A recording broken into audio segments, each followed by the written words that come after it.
Connaissez mieux votre Bible et vivez plus intensément avec Dieu. Bonjour, je suis Éric Babeuf. Je vous souhaite la bienvenue sur Libre Accès Academy.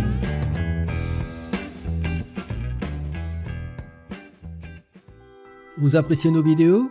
Alors faites ces deux choses. Premièrement, cliquez sur le like juste en dessous. Deuxièmement, abonnez-vous à notre chaîne. Cette vidéo est un extrait de notre cours en ligne Cycle Éphésien. Cliquez sur le lien dans la description ci-dessous pour en savoir davantage.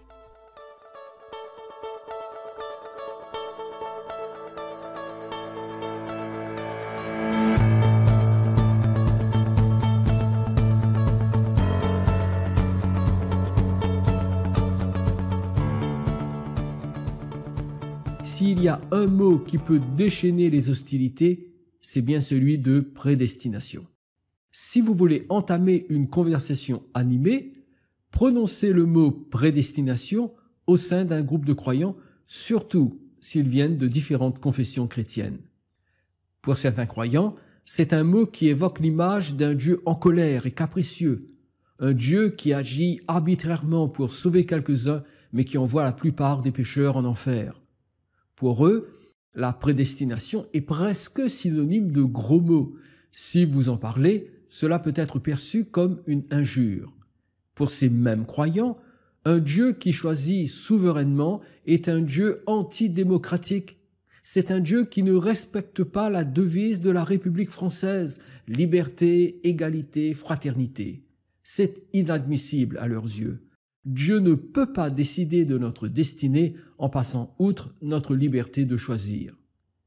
Pour d'autres chrétiens, desquels je fais partie, je l'avoue, c'est un mot précieux qui décrit une doctrine bien-aimée. C'est une douce vérité qui donne du réconfort et suscite une confiance inébranlable qu'il n'y a pas une seule molécule ni une particule subatomique rebelle en dehors du contrôle providentiel et bienveillant de Dieu, et cela même en matière de salut. Si j'en suis arrivé à apprécier la doctrine de la prédestination, ce qui n'a pas toujours été le cas d'ailleurs, c'est parce qu'en l'étudiant telle qu'elle est présentée dans la Bible, j'y ai découvert non seulement un havre de paix et un refuge contre l'insécurité que produisent mes faiblesses personnelles, mais aussi j'y ai découvert la vision du Dieu tout-puissant et infiniment sage qui a tout prévu du début à la fin. Le grand prédicateur baptiste Charles Spurgeon a déclaré que la doctrine de la prédestination est l'un des oreillers les plus doux sur lesquels le chrétien peut poser sa tête. Combien il avait raison. Je vais partager avec vous des choses qui ne se disent quasiment pas dans l'Église aujourd'hui. Il y a des vérités qui ne sont plus enseignées parce que les pasteurs pensent qu'elles sont réservées aux spécialistes. Cependant, j'aimerais rappeler que la Bible n'a pas été écrite pour des experts, mais pour tous les croyants, quel que soit leur niveau académique. Tous les chrétiens devraient étudier les épîtres parce que c'est pour eux qu'elles ont été rédigées et incluses dans le Nouveau Testament. Or, justement, les seuls écrits du Nouveau Testament où nous rencontrons la doctrine de la prédestination, ce sont les épîtres. Ce qui montre bien que c'est un sujet qui doit être connu et compris des chrétiens et non pas des seuls théologiens. Puisque nous faisons référence au Nouveau Testament, sachez que le mot prédestination lui-même n'y est pas présent. Nous n'y trouvons que le verbe sous forme de participe passé et cela à 6 reprises. 5 fois dans 3 épîtres de Paul et 1 fois dans une épître de Pierre. Voici les 6 références bibliques. Romains chapitre 8, verset 29, Romains chapitre 8, toujours verset 30, 1 Corinthiens chapitre 2, verset 7, Éphésiens chapitre 1, verset 5, Éphésiens chapitre 1, verset 11 et 1 Pierre chapitre 1, verset 20. Ce sont les seuls textes du Nouveau Testament où nous trouvons le verbe associé à la prédestination. Bien sûr, la doctrine en elle-même dépasse le cadre de ces 6 versets. Et nous aurons l'occasion de le voir. Mais puisque nous sommes dans le cycle éphésien, commençons par Éphésiens chapitre 1 verset 5, ce qui est logique parce que nous avons consacré 10 semaines à Éphésiens chapitre 1 verset 4. Nous ne faisons que poursuivre l'étude de notre texte de base. Voici ce que dit Éphésiens chapitre 1 verset 5. Il nous a prédestinés dans son amour à être ses enfants d'adoption par Jésus-Christ selon le bon plaisir de sa volonté. Avant toute chose, je voudrais vous indiquer les 5 raisons pour lesquelles la doctrine de la prédestination doit être enseignée. Ce sera le thème de notre étude aujourd'hui. Voici ces 5 raisons. Premièrement, la prédestination est dans la Bible. La prédestination est dans la Bible. La prédestination est présente dans la Bible pour une raison, et elle n'est pas réservée au cours de faculté de théologie. La première chose à faire, c'est de savoir ce que cela signifie. Eh bien, le mot prédestiné dans Éphésiens chapitre 1 verset 5, comme nous venons de le lire, vient du terme grec proorizo, qui signifie marquer, nommer ou déterminer à l'avance. Il s'agit d'un terme grec composé de 2 mots. Tout d'abord, le préfixe pro qui signifie avant et orizo qui signifie fixer, établir, déterminer. La prédestination désigne donc l'acte par lequel Dieu fixe à l'avance ce que sera la destinée d'une personne. Cette définition ne peut être ni négligée ni contournée, car il s'agit d'une doctrine biblique que chaque chrétien doit comprendre. L'expérience m'a montré que beaucoup de chrétiens recherchent des prédicateurs qui leur prêcheront ce qu'ils veulent croire plutôt que ce que la Bible dit réellement. Rien d'étonnant à ce que Paul nous prévienne qu'il viendra un temps où les hommes ne supporteront pas la saine doctrine, mais ayant la démangeaison d'entendre des choses agréables, ils se donneront une foule de docteurs selon leurs propres désirs. 2 Timothée chapitre 4, verset 3. Cela peut être une vraie surprise pour de nombreux croyants auxquels on a caché la doctrine de la prédestination comme s'il s'agissait d'un danger. Eh bien, cela peut être une vraie surprise pour eux d'apprendre que c'est en fait une vérité présente dans la Bible, donc une vérité qui doit être prêchée dans l'Église.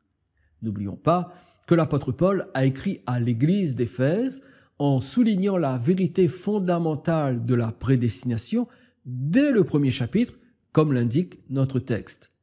Il ne l'a pas gardé pour le dernier chapitre, ou n'a pas non plus complètement évité le sujet. Au contraire, dès le verset 5, il en parle, et il recommence au verset 11.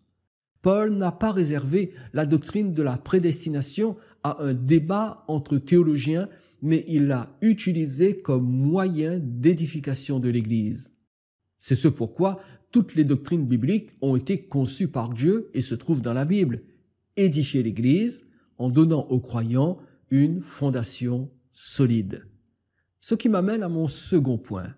Nous sommes heureux de vous annoncer la parution de notre livre « Équipé pour la victoire », un guide pratique qui vous aidera à surmonter les moments difficiles, à grandir spirituellement et à vous épanouir dans votre marche avec Dieu.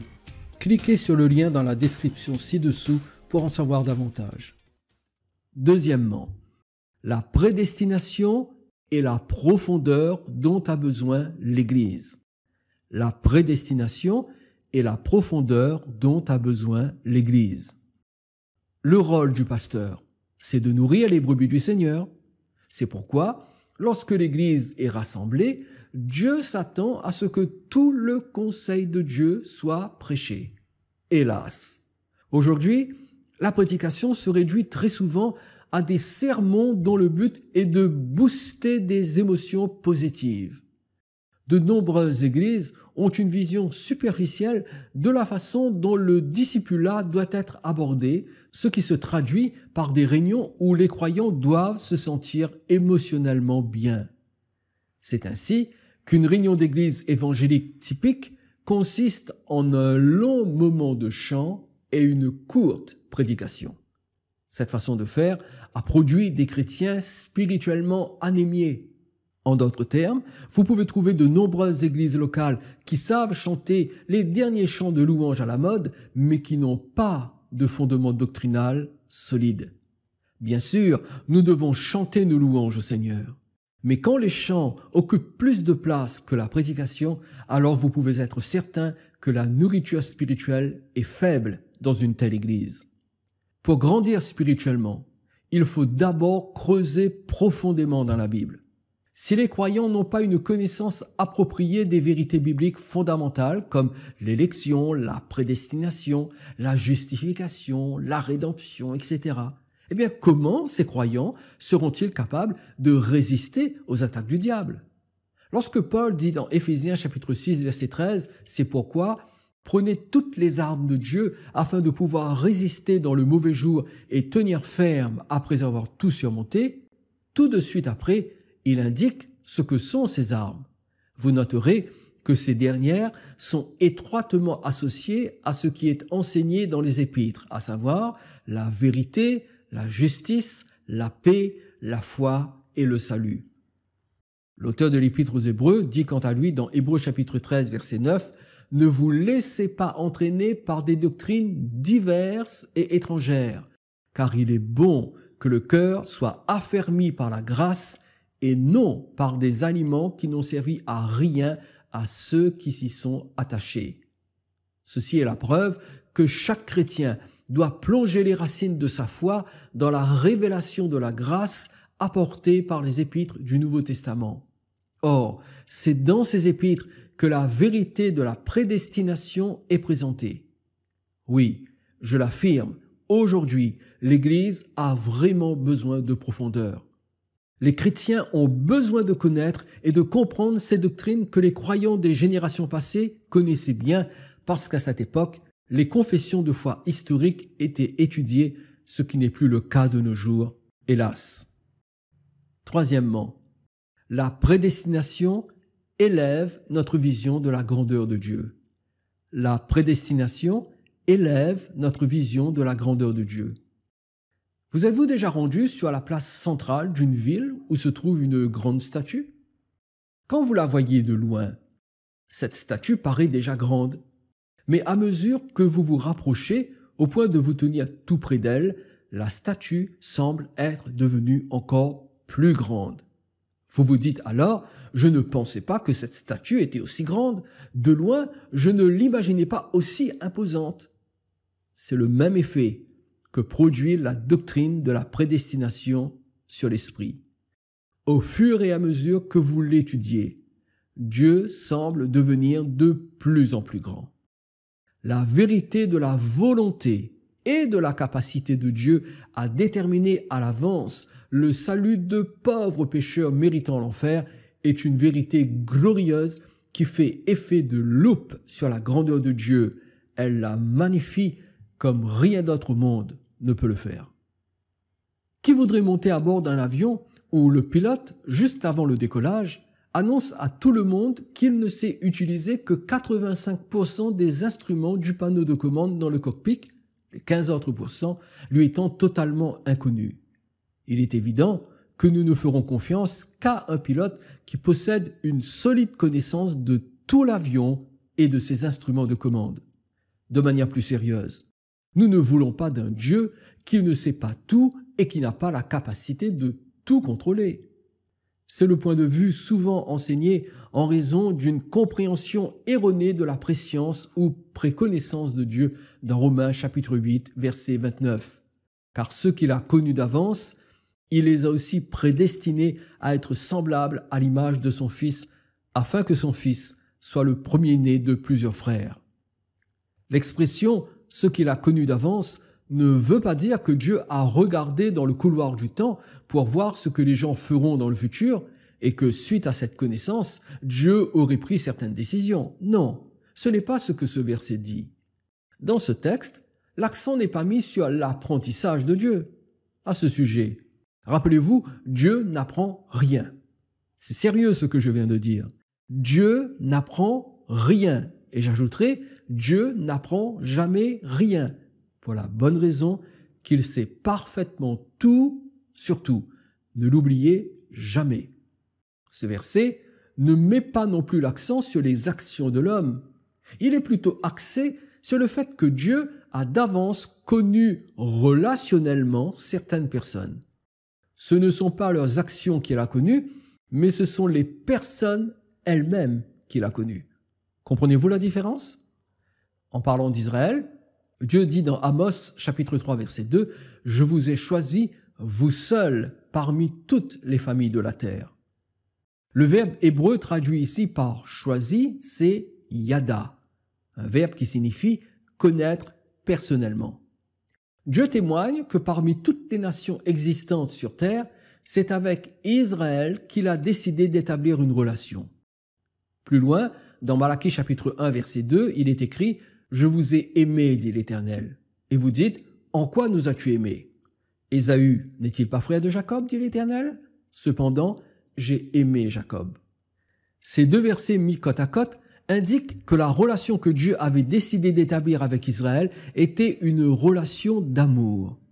En d'autres termes, la préscience ou la préconnaissance de Dieu signifie que Dieu a choisi à l'avance de répandre son amour sur des personnes spécifiques et de s'unir à elles par un lien affectueux.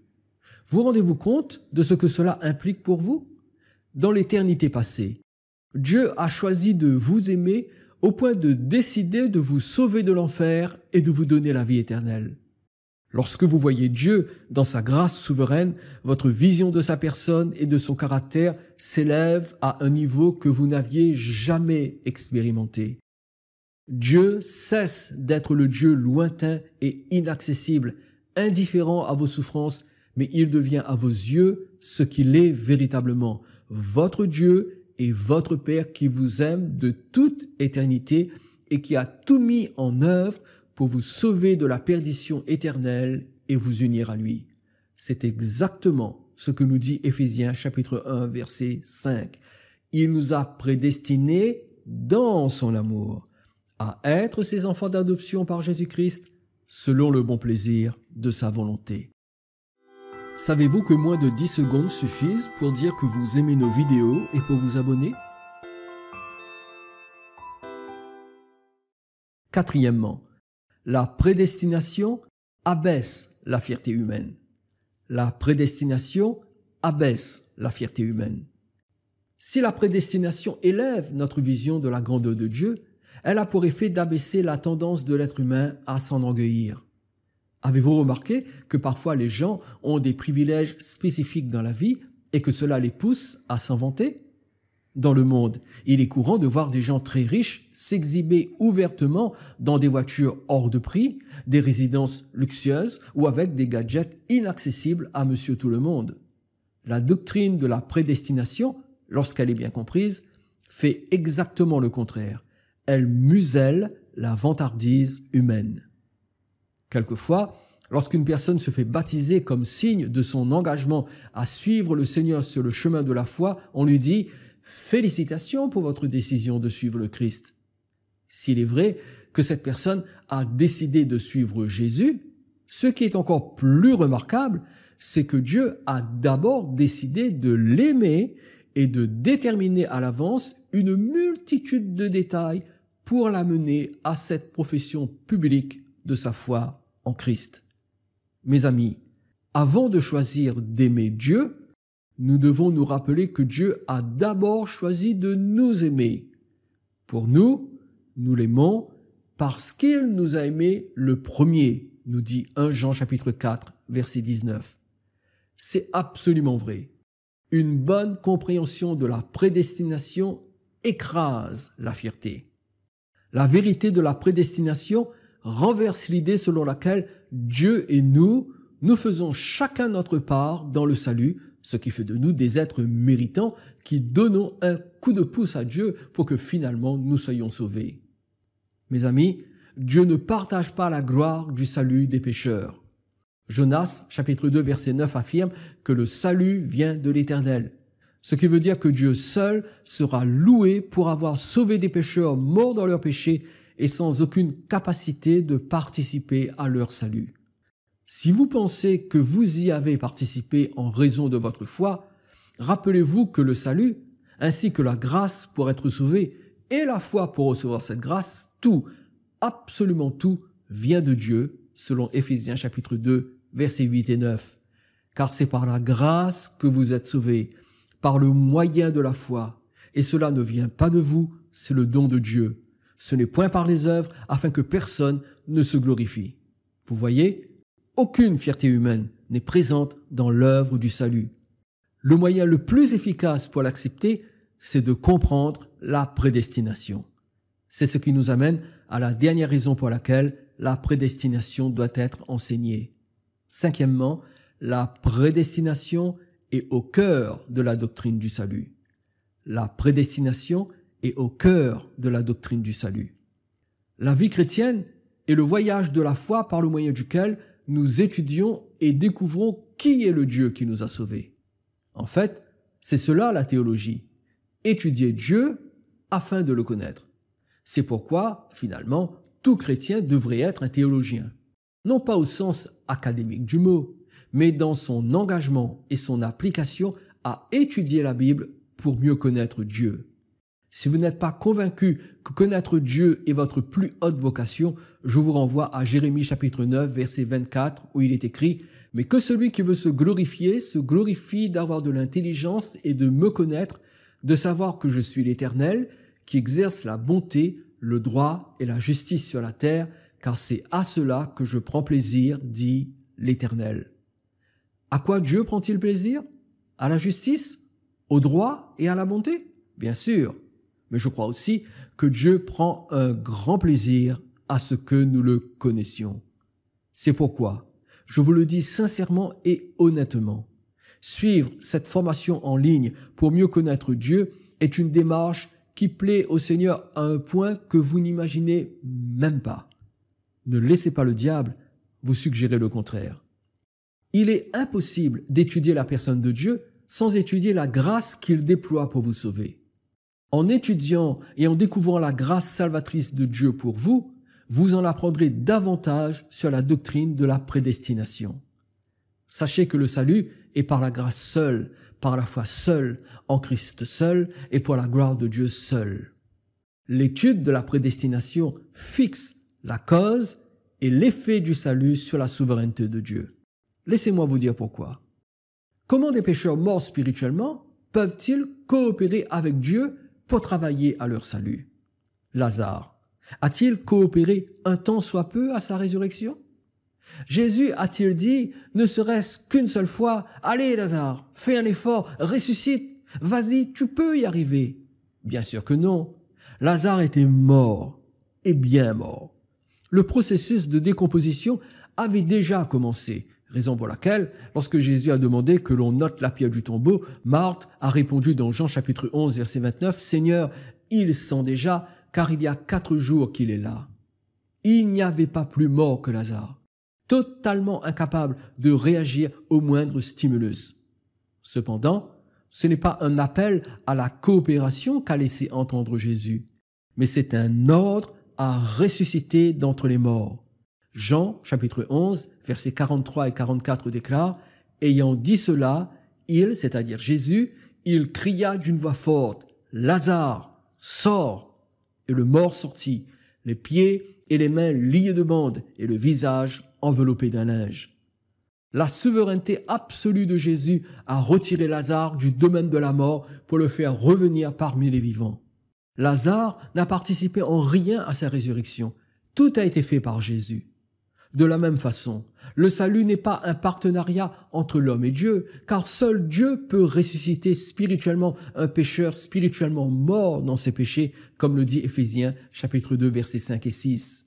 Nous qui étions morts par nos offenses, nous a rendus vivants avec Christ. C'est par grâce que vous êtes sauvés. Il nous a ressuscités ensemble et nous a fait asseoir ensemble dans les lieux célestes en Jésus-Christ. Pour conclure, laissez-moi vous montrer que de l'éternité passée à l'éternité future, le salut est une œuvre de Dieu. Premièrement, Dieu le Père nous a choisis pour le salut.